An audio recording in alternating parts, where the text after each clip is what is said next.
Beaucoup de croyants pensent que tout va arriver tout seul, qu'il suffit d'attendre que Dieu agisse. Mais la vérité, c'est différent. Dieu agit avec ceux qui se lèvent. Dans la Bible, tous ceux qui ont vécu des choses importantes ont été réveillés, dérangés, poussés à bouger. Abraham a dû quitter son pays. Jacob s'est battu dans la nuit. Samuel a été réveillé dans le temple. Dieu ne laisse pas ses enfants immobiles. Aujourd'hui, s'il te réveille, ce n'est pas un hasard. C'est pour que tu passes à l'action. Moi, pourquoi Dieu te réveille la nuit? Entre 3h et 5h du matin, ton esprit est plus calme. Tu es moins distrait, plus sensible. C'est un moment spécial pour prier, réfléchir, écrire, recevoir des idées. Si tu ignores ces moments, tu peux passer à côté de ce que Dieu avait prévu pour toi.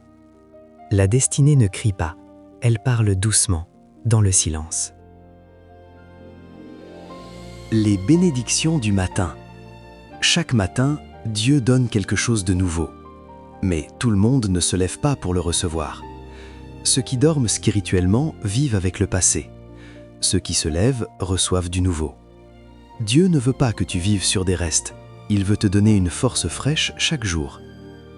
Dieu te protège dès le matin. Dès que ta journée commence, ton esprit est attaqué. Stress, réseaux sociaux, mauvaises pensées. Mais si tu te lèves tôt avec Dieu, il remplit ton cœur avant que le monde ne le vide. Tu reçois la paix, la force, la stabilité. Dieu veut que tu entendes sa voix. Aujourd'hui, il y a trop de bruit. Le problème n'est pas que Dieu ne parle plus. Le problème, c'est qu'on n'écoute plus. Le matin, dans le silence, tu peux mieux entendre, tu peux mieux comprendre, tu peux mieux discerner. Sa voix peut venir comme une pensée claire, une paix, une idée, un nom qui te vient. Tu es aussi appelé à prier pour les autres. Quand Dieu te réveille, ce n'est pas seulement pour toi, c'est parfois pour quelqu'un d'autre, un proche en difficulté, quelqu'un qui souffre, une personne perdue. Dieu cherche quelqu'un qui va prier. Ton réveil peut être une mission. Conclusion. Si tu ressens cet appel, ne l'ignore pas. Ce n'est pas un hasard, ce n'est pas un problème de sommeil. C'est Dieu qui t'appelle. Et si tu réponds, ta vie peut changer. Tu peux recevoir plus. Tu peux aider d'autres. Prière simple. Seigneur, aide-moi à répondre quand tu m'appelles. Apprends-moi à t'écouter dans le silence. Donne-moi la force de me lever et de ne plus rater ce que tu as préparé pour moi. Amen. Parler à ta journée avant qu'elle ne commence.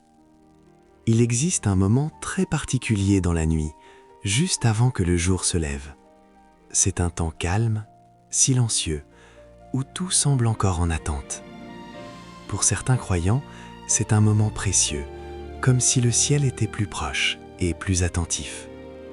Si tu te réveilles entre 3h et 5h du matin, tu peux voir cela comme une opportunité, une invitation à ne pas laisser ta journée commencer sans direction. La Bible nous rappelle, dans Livre des Proverbes, chapitre 18, verset 21, que la vie et la mort sont au pouvoir de la langue. Cela signifie que ce que tu dis a de l'importance. Tes paroles ne sont pas neutres. Elles influencent ta journée, ton état d'esprit et parfois même tes actions. C'est pour cela que ce que tu déclares au réveil compte énormément. Au lieu de laisser les pensées négatives ou les inquiétudes venir en premier, tu peux choisir de parler avec foi. Tu peux bénir ta journée avant même qu'elle ne commence vraiment. Tu peux dire simplement « Je marche aujourd'hui dans la paix. Dieu est avec moi. Je suis protégé et guidé. Rien ne viendra voler ma joie. » Tu n'as pas besoin de parler longtemps. Ce qui compte, c'est la sincérité et la conviction. Quand tu fais cela, tu poses une base. Tu décides que ta journée ne sera pas dirigée par le hasard, mais par une intention spirituelle. Semer des paroles positives dès le matin. Dans la vie, beaucoup de choses arrivent sans prévenir. Il peut y avoir des difficultés, des imprévus, des moments de doute. Mais si tu as déjà semé des paroles positives au réveil, tu es plus fort face à ces situations. C'est comme planter une graine. Au début, on ne voit rien, mais avec le temps, elle grandit. De la même manière, les paroles que tu prononces avec foi peuvent produire des effets dans ta vie. Plus de confiance, plus de calme, plus de stabilité. Tu ne contrôles pas tout ce qui arrive, mais tu peux influencer ta manière de réagir. Parler avec autorité et foi. Quand tu parles à Dieu ou sur ta journée, il ne s'agit pas seulement de répéter des phrases. Il s'agit de croire à ce que tu dis. Tu peux dire « Seigneur, je te confie cette journée. Que tout ce que je fais soit guidé par toi. » Cette manière de parler montre que tu fais confiance. Elle t'aide à rester centré, même si les choses deviennent difficiles. Ce n'est pas une question de mots compliqués, mais de cœur. L'une, être fidèle même quand tu ne ressens rien. Il y a des jours où tout semble facile. Tu te réveilles avec de la paix, de la joie, de la motivation. Mais il y a aussi des jours où tu ne ressens rien. Tu es fatigué, vide ou même découragé. C'est dans ces moments-là que ta foi devient plus forte. Beaucoup de personnes pensent que la relation avec Dieu dépend des émotions. Mais en réalité, la maturité spirituelle commence quand tu continues, même sans ressentir quelque chose. Dans l'Évangile selon Luc, chapitre 16, verset 10, il est dit que celui qui est fidèle dans les petites choses le sera aussi dans les grandes. Se lever, prendre quelques minutes avec Dieu, même sans émotion particulière, c'est déjà un acte fort. Cela montre que tu es là, non pas pour ressentir, mais parce que tu crois, parce que tu aimes.